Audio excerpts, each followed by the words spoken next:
போய் ஸ்டே இது எல்லாம் பண்ணி ஸ்டேஷனில் பர்மிஷன் எதுவுமே செட் ஆகலை. இதுக்கு மேலே டிலே பண்ண வேணாம், எனக்கு 1 மாதம் ஆகிப்போச்சு. இன்னும் இவங்களை பேச விட்டோம்னா தேவையில்லாத இவங்களே நம்மளே வழிவகுக்கிற மாதிரி ஆகிடும். அதனால் அந்த குடும்பத்துக்கிட்ட ஒருத்தர்கிட்ட பேசிட்டு தான் அதுக்கான முடிவு சென்னை மாமல்லபுரத்தில் வர வச்சுது. இவங்களே ஃபோர்ஸ் பண்ணி நீங்கள் வரணும்னு எதுவுமே சொல்லலை.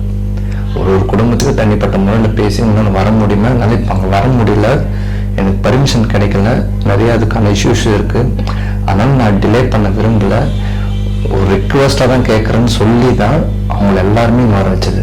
ஸோ இது மக்கள் அவங்க புரிஞ்சுக்கிட்டனால மட்டும்தான் அவங்க பஸ்ஸில் ஏறி வர வச்சு A to Z எல்லாமே நம்ம பார்த்துக்கணும், நீங்கள் எந்த ஒரு இதுவும் பண்ண தேவையில்ல, நீங்கள் வந்தால் போதுன்ற மாதிரி தான் அவங்க சொன்னது. அதுக்கப்புறம் தான் முடிவு பண்ணி இந்த இடம் மாமல்லபுரத்தில் இந்த ஹோட்டல்னு சொல்லிட்டு தான் அவங்க எல்லாரையும் கூட்டிகிட்டு இன்னைக்கு 27 அப்படின்ற பட்சத்தில் பேச வச்சுது. ஏன்னா இந்த சம்பவம் நடந்து 1 மந்த்து கிட்ட ஆக போகுது. ஏன்னா இந்த 1 மந்த்துக்குள்ளே அவங்க ஒரு துக்கத்தை நம்ம ஷேர் பண்ணணும். இல்லைன்னா அது ஒரு ஏதோ சொல்லுவாங்க, சம்திங் அது சரியாக சாமி எதுவும் சொல்லுவாங்க. ஸோ அதுக்காக தான் அது.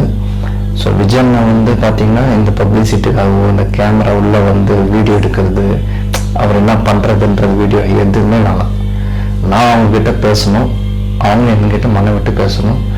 ஏன்னா எனக்குள்ளே அவ்வளோ வழி இருக்குது, அதை நான் ஷேர் பண்ணணுன்றதுக்காக யாருமே உள்ள சேர்க்கல. கட்சி நிர்வாகிகளே யாருமே இல்லை, விஜயண்ணா மட்டும்தான், கூட ஒருத்தர் யாரோ, அவ்வளோதான். மற்றபடி வேறு யாருமே கிடையாது.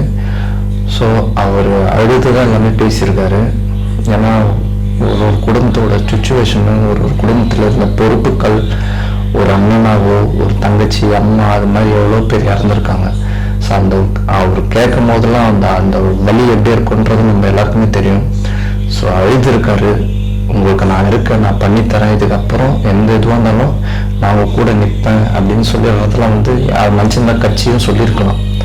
பட் நான் நிற்கிறேன்றதான் முன்னாடி எடுத்து வைக்கிறாரு. அப்புறம் தான் கட்சி தான் சொல்கிறாரு நான் நிற்கிறேன் உங்களுக்கு அப்படின்னு சொல்கிறாரு. ஏன்னா அவ்வளோ பெயின் இருந்திருக்கு.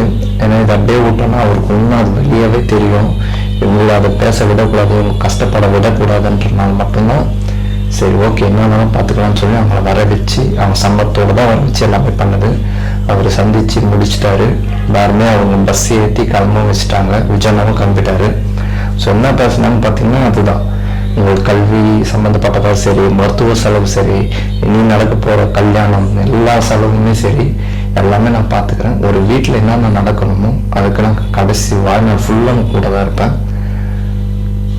அழுதுட்டாரு சொல்லப்போனால். அவ்வளோ பெயின்.